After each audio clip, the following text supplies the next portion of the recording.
Is this Canyon Strive the best eMTB in the world? Well, yes, it is, certainly according to many reputable magazines and websites.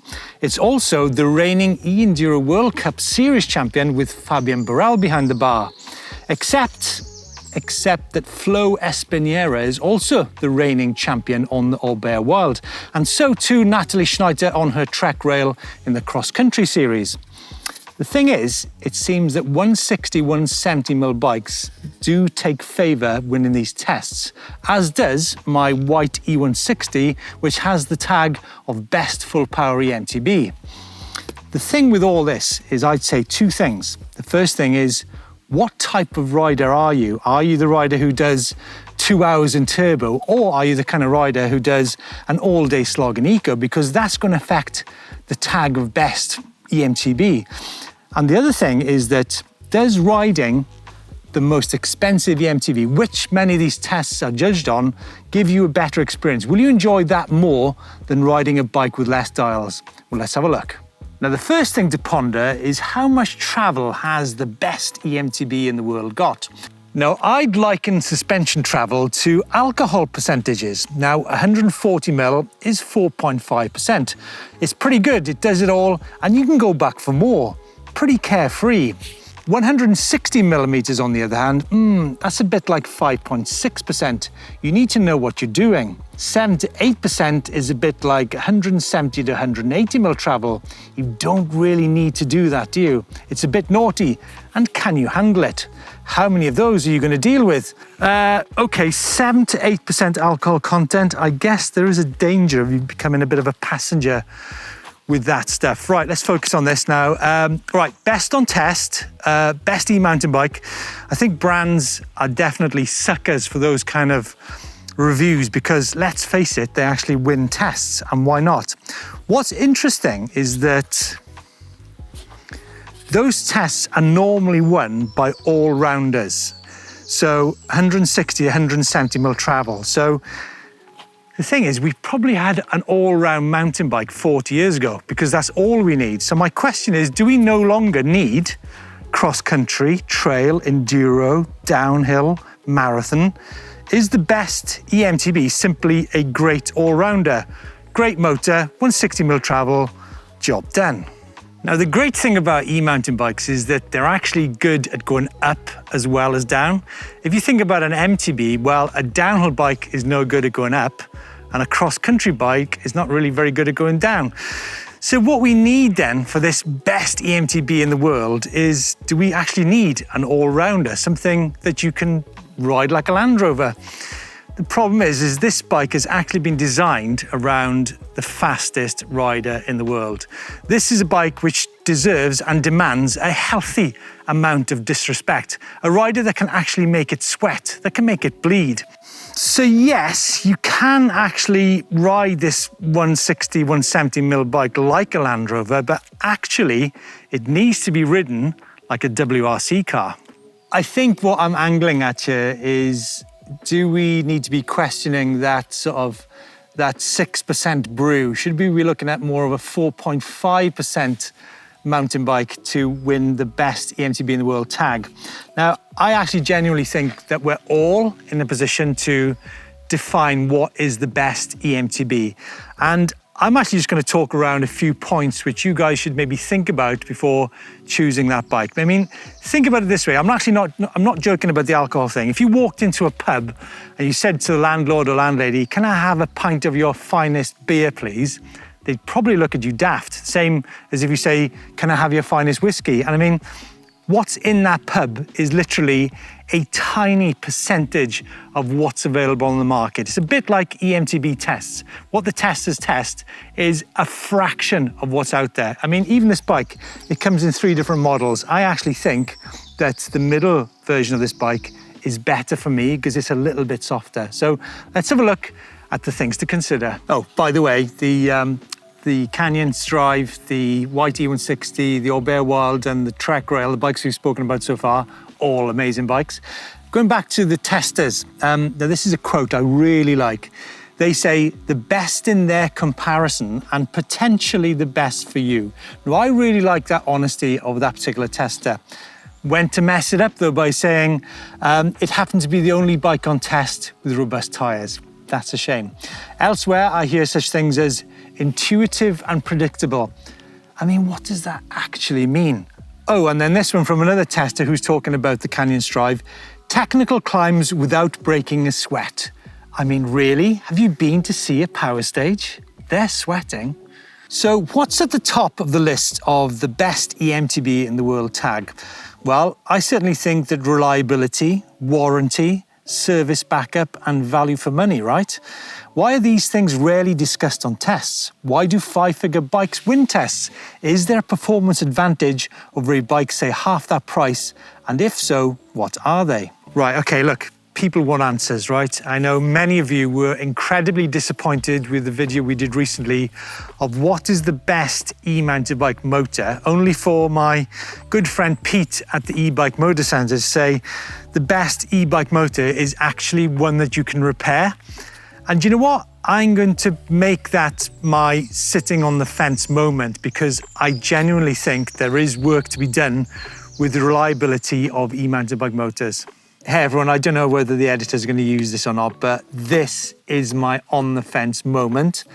The fence is my decision. I'm not going this way, I'm not going that way. I'm in an incredibly privileged position to be able to ride so many different bikes, different motors, different batteries. And many of you complained about my fence sitting, but then there are some incredibly good fences out there. And I actually did used to be a professional fencer. Now let's break things down into the component parts of an e-mountain bike, starting off with motor. Now, if we're looking at peak performance, the very highest level of possibility of an eMTB, difficult climbing environments, hardcore eMTB, then I'm afraid we have to discount our lesser power motor mates. However, I do believe that in a trail centre situation, a Bosch SX style motor are truly excellent bikes. Do not discount them.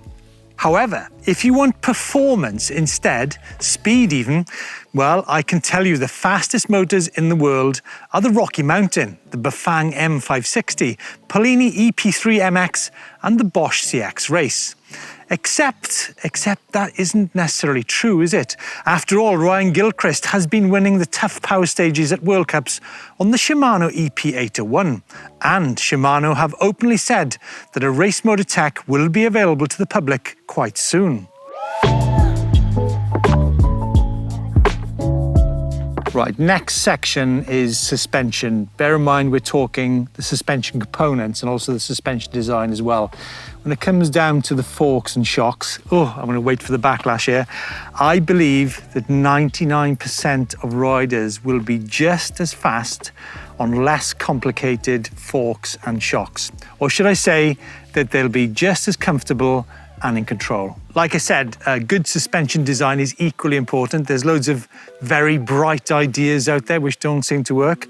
But a bike such as this, which gives you good sensitivity, good support in the mid-stroke, and prevents you from bottoming out. So remember, what you're trying to achieve is support from your suspension to keep you in a good shape, and also grip from the tyres. That's the balance you're always trying to work out with an eMTB. So a tyre with good volume, good tread pattern, and soft compound is arguably going to be more valuable to you than a suspension fork or a shock with 1,000,000 dials. Remember that the air pressure is critical as well.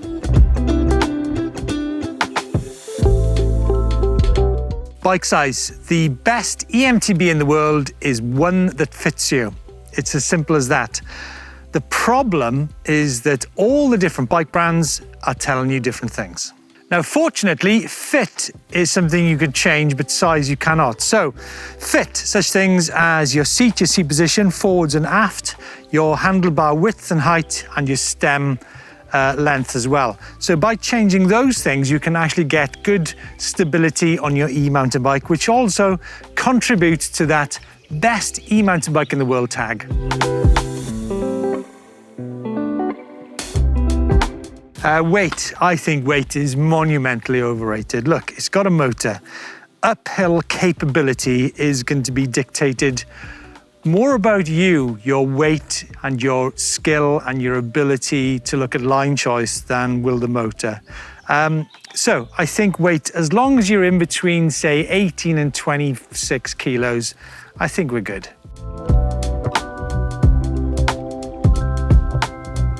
Frame material, you know what? That really is an emotional decision. It's the thing with carbon fiber, it's a lot more money for marginal gains, and you can't really just have, is it aluminium versus carbon fiber? It's actually the way the designer has constructed that to give you a good flex to stiffness balance. That is the secret about materials, not it's one or the other.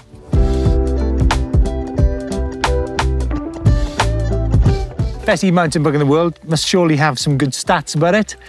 I think regardless of the type of eMTB it is, whether it's a trail or enduro bike, I think numbers such as these: 450 chainstay, 340-ish bottom bracket height, 78-degree seat tube angle, 64 to 65 head tube angle, and I like to work in a range of reach sizes for me, and my range is probably somewhere around in between 470 to 500 mil reach for someone who's 6 foot tall, has a 33 inside, 3-inch inside leg, and weighs 95 kilos.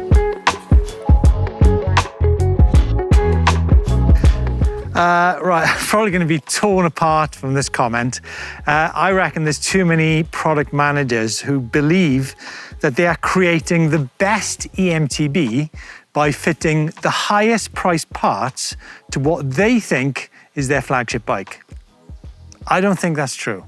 I don't think there's actually time in this video to discuss the whole thing of price versus performance. And in the same way as I mentioned earlier, a lot of these bike of the year best on test are actually done on the most expensive bike, when in actual fact, I think there's lots of £5,000 to £6,000 eMTBs out there, which actually could get the title of best eMTB. All right, componentry.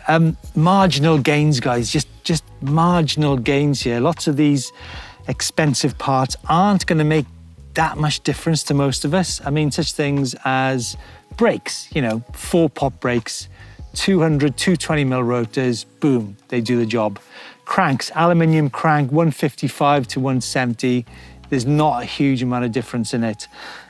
Manual versus battery-powered gears. I mean, battery-powered gears are nice. I mean, they're simple when it comes down to changing a derailleur, but, manual shifting is pretty bang on. The conclusion, my job is actually here to help you guys make the decision and decide for yourselves what is the best eMTB in the world. What we have here is a brute. A bike like this will take great care of you in the rocks of such places as Finale. It's very much your 6%er.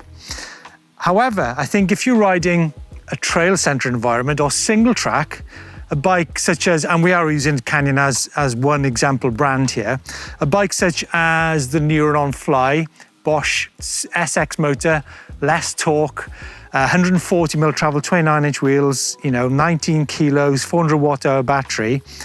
The thing about that bike is that if you got that with low-profile tires and harder compound in a trail center situation, it's actually going to be faster on the flatter trails. And if you think about what you do in an eMTB, you're going to be doing up, down, and along. If a lot of that time you're spending going along on single track, then I think a bike such as the Neuron Fly or maybe the White E-Lite are actually better bikes and could take that title of best eMTB in the world. Again, it's a 4.5%er, but for many people, that will actually do the job. Folks, so many things to talk about here. Please don't forget to subscribe to EMBN and also give us a thumbs up if you like this video and any comments. There's got to be hundreds, right?